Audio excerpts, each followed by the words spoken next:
Welcome to the video edition of Net Front Presence. I'm Jeff Gordon of the Post-Dispatch, joined by Tom Timmermann, and from the Edmonton hub, Jim Thomas. Well, JT, our Icemen took a step in the right direction, but the results still the same, and now they find themselves down 1-0 in this now for real playoff series.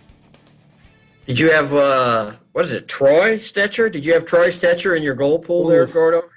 No, I did not. I did not have him on my team. I'm actually playing a playoff pool team. He's not on it. Yeah. So an unlikely hero and certainly one of the worst goals Jordan Binnington's given up. Yeah, I thought the Blues were much better, and strangely, it was their most lopsided defeat if you just look at the score. It looked like the Blues for 2+ periods. I'm watching the game there at Rogers Place, and I thought as a third period, the Blues really came out strong. They were winning battles, possession time, and I thought that Vancouver's about to crack. And instead, the other thing happened. Yeah, look at Vancouver, by surviving that period there, that's what turned the game. That they weathered the storm, and then they were able to get back from there and go. Now, JT, if you're looking for positives, you did see the Blues get into their hitting. Certainly, Braden Shen got the call. Wake-up call that it's time to start playing. He was hitting like a beast. They did get into some of their grinding, cycling game. They did sustain some pressure. Their D-men were looking for shots, getting some pucks on goal. So compared from where they were, clearly they did look a lot more like the Blues.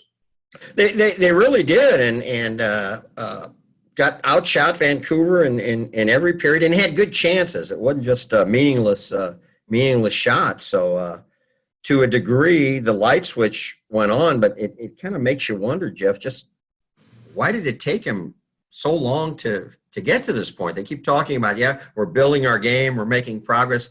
Hey, guys, if you have 3 more of these game-building experiences and you lose, you're done. It's just – and I know the round-robin games were pretty meaningless, but why didn't they put a little bit more into that? It's almost like they're playing catch-up hockey now.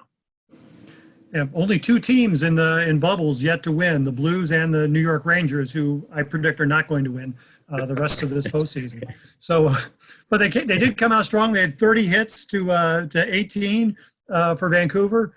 Troy Brouwer, we talked to him just a brief while ago, and he said, that's something they had to do early in the series, is to make a physical presence felt. They accomplished that, but we'll see how that feels going forward.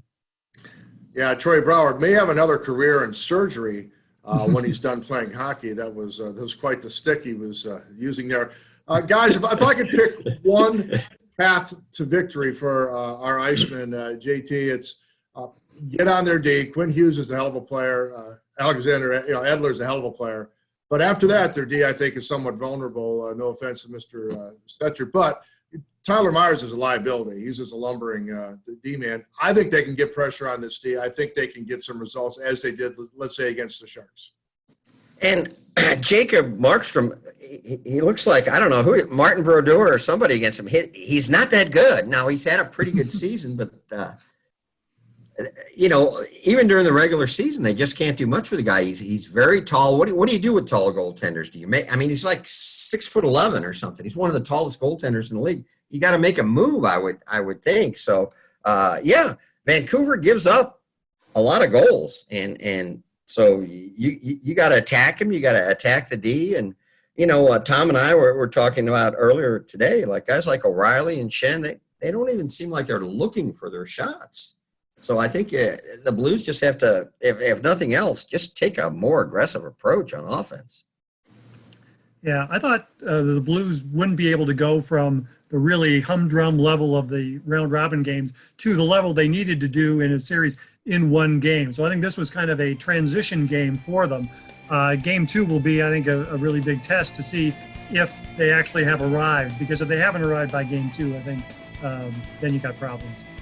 Well, that's Tom Timmermann. We've had Jim Thomas on from Edmonton. I'm Jeff Gordon. This has been the video edition of Net Front Presence.